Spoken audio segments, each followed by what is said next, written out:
हिनक पार्वती सीता भोला दानी, माता हिनक पार्वती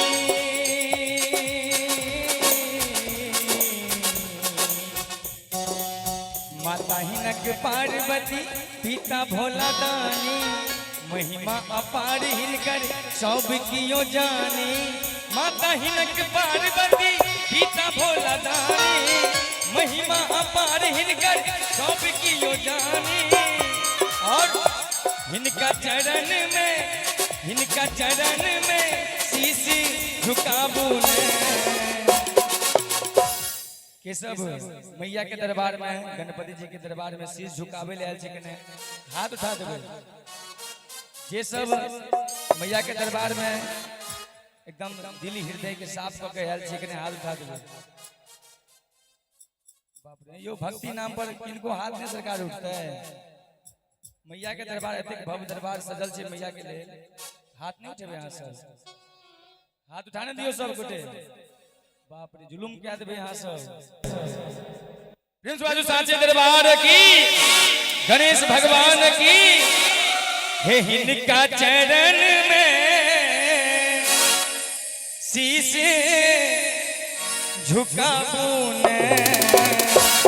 और भजन के लास्ट पंक्ति छै, चाहब जे हमरा संग ताल बाय ताल के संग ताली बजबै कि गौरी के ललना है ललना, गौरी के ललना गणपति जी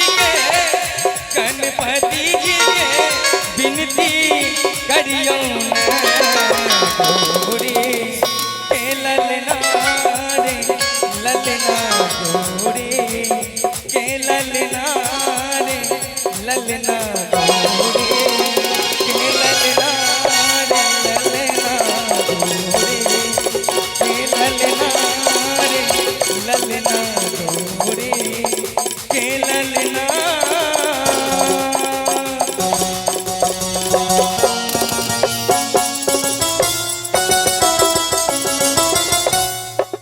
प्रेम द्वाजू गजानन महाराज की, साचे दरबार की जय। अपने सब सुनसन भजन सुनो, श्रवण कलो, गणेश वंदना।